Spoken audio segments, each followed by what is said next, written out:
¿Qué tal, amigos?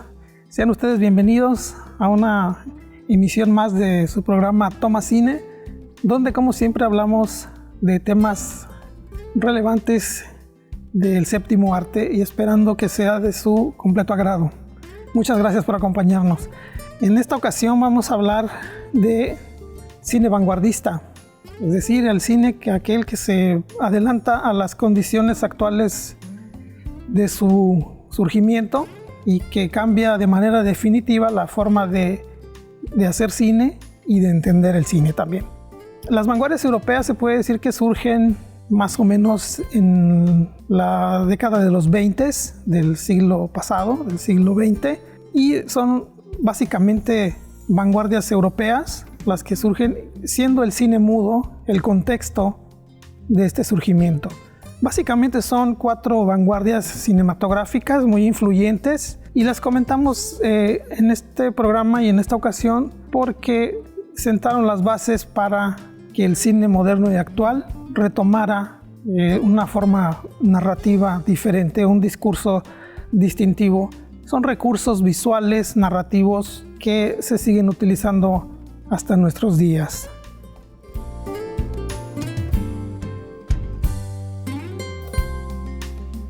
La primera de ellas sería el impresionismo francés, que como decía surge en la década de los 20, hace aproximadamente 100 años, y surge en Francia con base en el movimiento pictórico del mismo nombre, el impresionismo, que usaba colores muy contrastantes, muy vivos, a base de pinceladas muy concretas. Entonces esto sirve como una experiencia para los cineastas franceses que en ese momento deciden apegarse un tanto a las reglas de esta corriente, el impresionismo francés.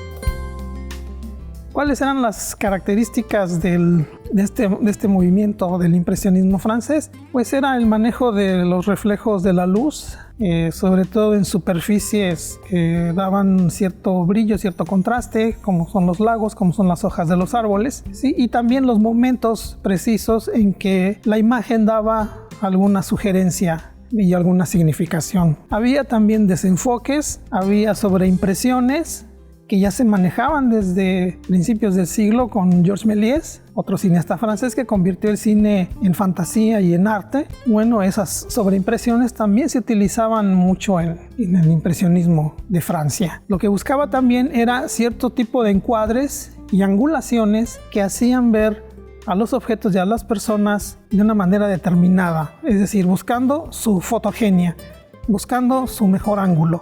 Estas impresiones, bueno, es lo que le dan nombre a la corriente pictórica y cinematográfica del expresionismo. Y hay películas muy interesantes y hay representantes también muy importantes para esta corriente vanguardista.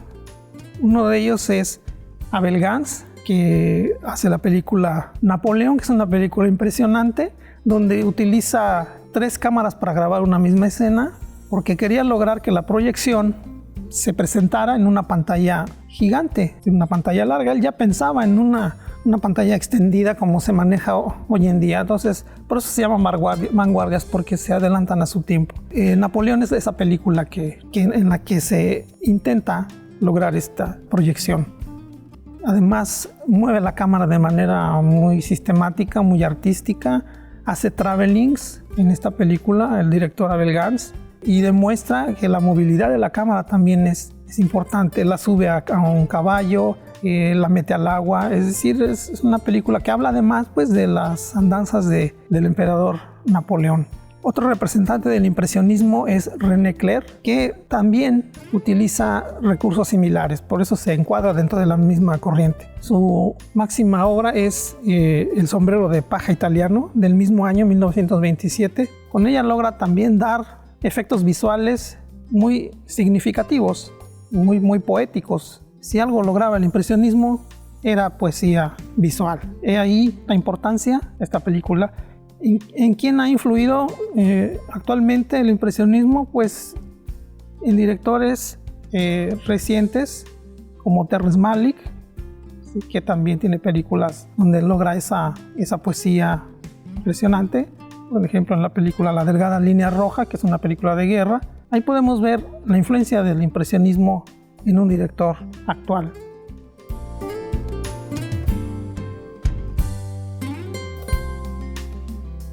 Otra de las vanguardias es el surrealismo, que también ocurre en Francia, surge en Francia y es fundado por dos personajes muy conocidos.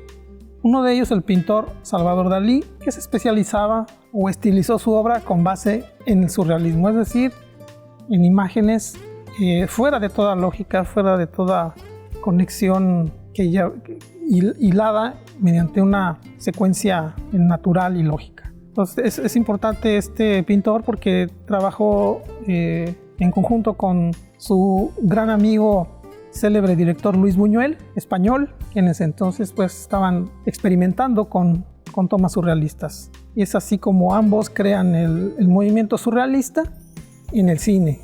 Y esta vanguardia explota de manera contundente con una película que es ideada por ambos personajes, por ambos artistas, que es Un perro andaluz. Es una película que viene a trastocar la mentalidad de las personas gracias a sus imágenes y su narrativa totalmente inconexa, fuera de toda lógica, que supone un reto para la interpretación, supone un reto para nosotros los espectadores. Y esta corriente pues viene también a influir en directores posteriores, como por ejemplo David Lynch, que es el más cercano a esta corriente. David Lynch es un director norteamericano que también se puede decir que su cine es de tipo surrealista, así como el surrealismo también influye y es contundente e importante para la historia del cine.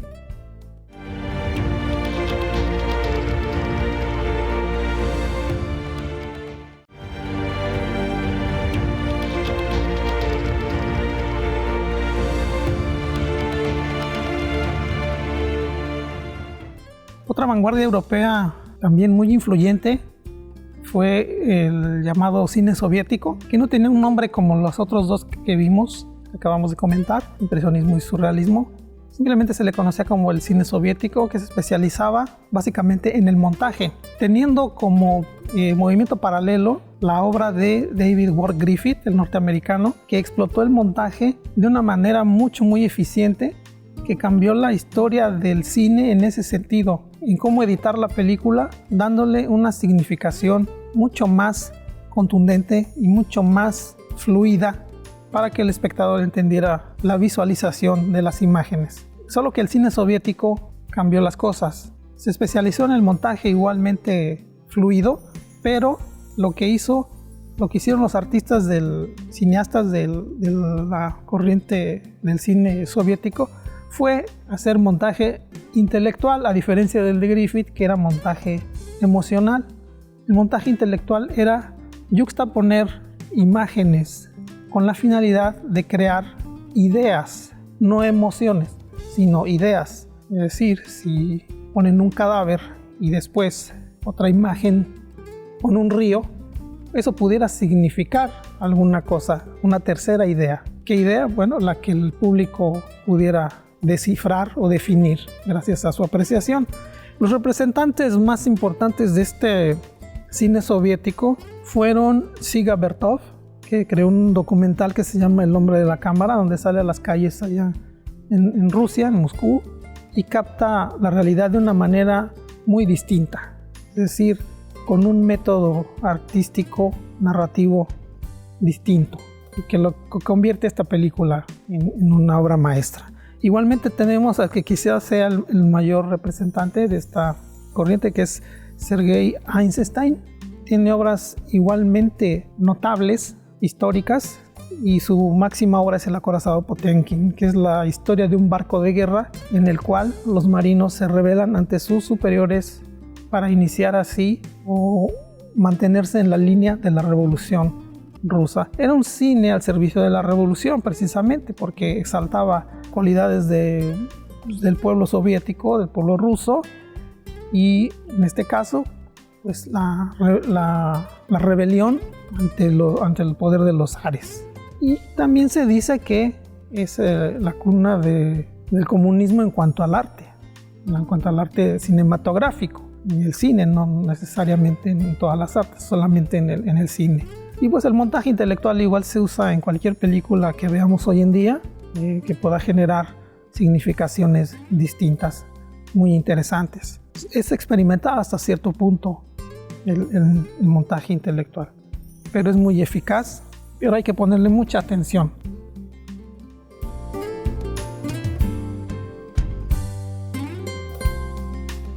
Otra corriente que es quizá la más famosa de todas es el expresionismo alemán, que es un cine que manejaba claroscuros, sombras, juegos de luces también, contraluz, es decir, era muy influyente para tomas sombrías, para ambientes depresivos, escenarios góticos y artificiales. Es una corriente que con esa estética viene a influir al cine de terror, por ejemplo, al cine negro y a otros géneros de hoy en día. Los máximos representantes eran Robert Wiene, con su película El gabinete del Dr. Caligari, que es muy vanguardista. Otro representante es Murnau, Frédéric Murnau, con la película de Nosferatu, que es una película de terror, de vampiros, inspirada en Drácula. Y Fritz Lang, con esa obra grandiosa, esa obra maestra del cine de ciencia ficción, que es Metrópolis. Entonces esta corriente influye definitivamente en esos géneros que hoy en día de los cuales disfrutamos, que gracias a estas vanguardias es que siguen vigentes.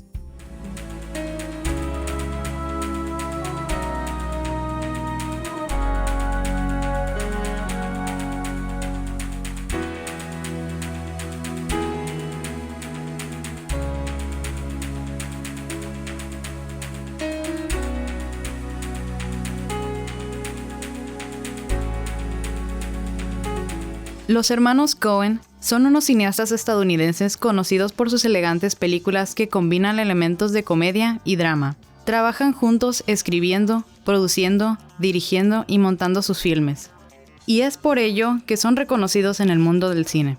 Joel David Coen nació el 29 de noviembre de 1954 e Ethan Jesse Coen el 21 de septiembre de 1957, ambos en Minneapolis, Minnesota, Estados Unidos.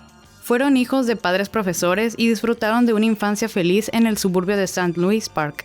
Atraído por el cine desde muy temprana edad, Joel logró ahorrar cierta cantidad de dinero a base de cortar el césped de las casas vecinas, dinero que empleó en la compra de una cámara Super 8 para filmar junto a su hermano y a sus amigos películas caseras.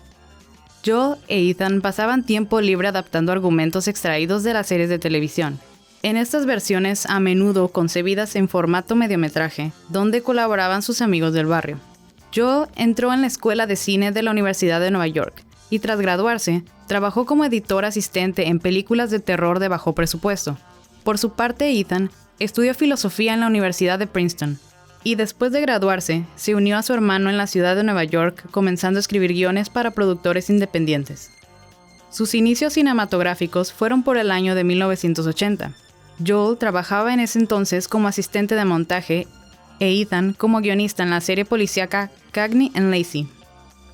El guión para Blood Simple, un elegante thriller, que estaba montado por ambos bajo el seudónimo de Roderick James, fue el que dio inicio a su carrera como directores. Esta película, que financiaron a través de inversores privados, no tuvo gran repercusión taquillera, aunque sí recibió críticas positivas que les permitió a los hermanos llegar a un acuerdo con una productora independiente que les otorgó un control creativo completo. Aunque ambos hermanos contribuyeron a todas las fases del proceso de realización cinematográfica, Joel Coen generalmente se acreditaba únicamente como director, e Ethan Coen era nominalmente el productor. Y los hermanos compartían el crédito de la escritura de guiones y usaban el seudónimo Roderick James para la edición. En sus obras, en las que combinan elementos de comedia y drama, aparecen personajes excéntricos inmersos en tramas complejas en las que se combinan géneros con humor mezclado con violencia, presentando películas con estilo propio y libertad creativa muy bien acogidas, tanto por el público como por la crítica. Uno de sus primeros reconocimientos fue Barton Fink Film, en el que recibieron la Palma de Oro en el Festival de Cannes. Tras el éxito en 1996 de Fargo, recibieron el premio del Festival de Cannes al mejor director, el Oscar al mejor guion original y el British Academy Film Award al mejor director. Con la película No Country for Old Men, ganaron 3 Oscar, un Globo de Oro, un BAFTA y entre otros premios.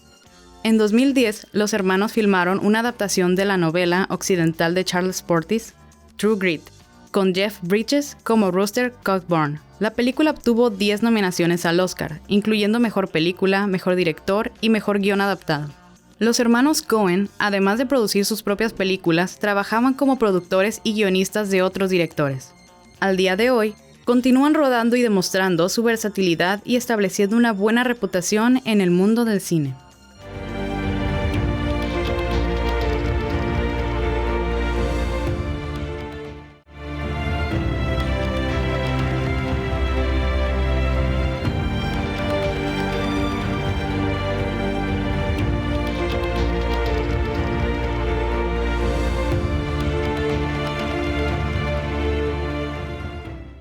Y bien, pues vamos a comentar ahora la película del día, la película de esta ocasión, que es relativa a los hermanos Coen, a los directores, los hermanos Coen, de los que ya se habló en el otro segmento, y que pues los hermanos Coen son de los directores más importantes de la actualidad en Estados Unidos. Son los que tienen una trayectoria consistente, yo creo que la trayectoria más consistente de todos los cineastas contemporáneos en Estados Unidos, hablando de unas 4 décadas de acción, de actividad, y ellos mantienen un estándar muy alto de calidad. Algunas películas son buenas, otras muy buenas y otras excelentes. O sea, no manejan una película que sea de un bajo perfil. En esta ocasión comentaremos la película Fargo. Fue difícil elegir una película de los hermanos Coen porque, como menciono, la mayoría, o si no es que todas, son de gran calidad. Pero hemos decidido Fargo porque es la película que la gente recuerda más y la gente la ubica mejor. Fargo es una película que se filma en 1996 y se estrena en ese mismo año. Es una película de thriller combinada con comedia negra. Es una película que aborda la historia de un vendedor de carros que necesita salir de su estatus de mediocridad, sobre todo económica.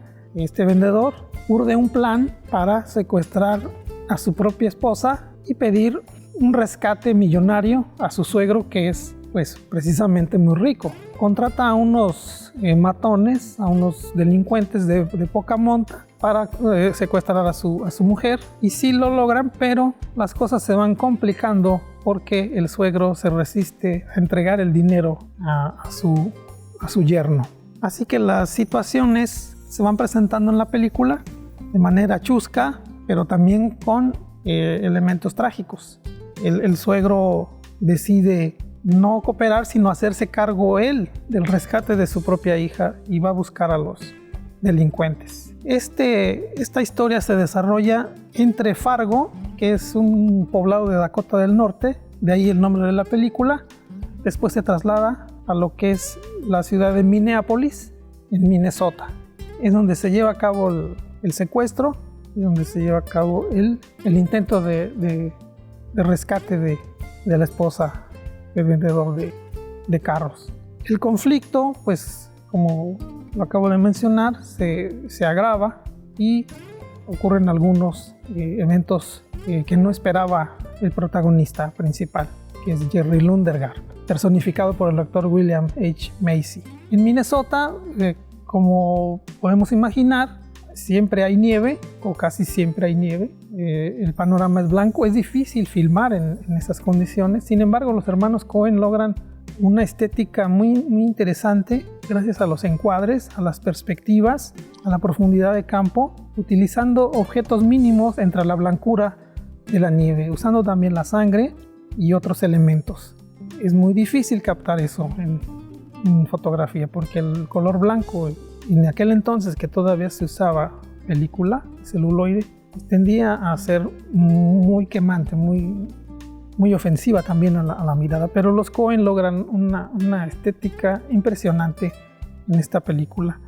Asimismo, angulaciones, las tomas que que le dan mucho dramatismo los ángulos picados y contrapicados. Hay un ángulo picado en la película cuando Jerry, después de hablar con su suegro y pedirle un préstamo para un negocio que iba a iniciar, que lo sacará de la pobreza, su suegro le niega el presupuesto y peor aún, decide emprender el negocio sacándolo a él de la fórmula, de la jugada. Entonces cuando Jerry sale hacia su carro en un estacionamiento cubierto por la nieve, la toma que emplean ahí los hermanos Coen es un picado panorámico que hace ver mínimo al personaje de Jerry y prácticamente, como decía el crítico Ernesto Díaz Martínez, la cámara lo aplasta, lo hace ver mínimo en esa toma. Es cuando hacemos uso, o cuando los directores hacen uso muy funcional y muy descriptivo de los ángulos. Es un ejemplo de cómo generar angulaciones con la posición de cámara precisamente. Y también la fotografía en general es muy contundente, muy relevante. El director de fotografía en aquella película fue Roger Deakins, que es un veterano cinefotógrafo que acostumbraba a trabajar con los hermanos Coen en varias películas. Trabajó con ellos en varias películas y curiosamente vino a ganar un Oscar en una película donde no fue dirigida por los hermanos Joel e Ethan Coen. Fargo además cuenta con un reparto estelar, un reparto de personajes y de intérpretes que hacen que la historia se vuelva un tanto lánguida, pero a la vez cómica, con personajes que apenas hablan o que se expresan con monosílabos y hacen expresiones faciales que no tienen mucha significación, es decir, no tienen prácticamente gestos. Entonces, el reparto y los personajes son uno de los aciertos de esta obra maestra, porque está considerada una obra maestra de los hermanos Coen. Tenemos a Frances McDormand, que es esposa de Joel Coen, que interpreta a la sheriff Marge Gunderson, que es la que se encarga de investigar el asunto del secuestro y la desaparición de la señora Jan Lundegaard. Frances McDormand por esta película obtiene el Oscar y interpreta a uno de los personajes más entrañables y más bien definidos de la historia del cine, con esta sheriff o alguacil del poblado donde se lleva a cabo la acción. Aparte, el personaje era de una mujer embarazada que aún así muestra los arrestos suficientes para resolver el caso. Tenemos a otros actores, como ya mencioné, a William H. Macy, a Steve Buscemi, a Peter Stormare, a Hart Presnell, complementados con otros actores como Steve Reeves, Kristen Ruth, como Jan Lundegaard, y eso compone este universo de intriga, de emoción y de risas, porque a eso lleva también la película, que compone a Fargo, hace de Fargo una de las obras maestras del cine contemporáneo, que incluso está considerada como una especie de tesoro nacional de los Estados Unidos, junto con otras películas históricas. Esta película está en la Biblioteca del Congreso, está resguardada como tal, y es recomendable que la vean si no la han visto, y si ya la vieron, pues volverla a ver es un placer. Así que les recomiendo la película Fargo de los hermanos Coen, así como toda la obra de estos dos importantes cineastas contemporáneos del cine de Estados Unidos y del cine mundial. Y bueno, pues es así como terminamos esta emisión. Les agradezco su atención y los esperamos aquí para la próxima. Hasta pronto.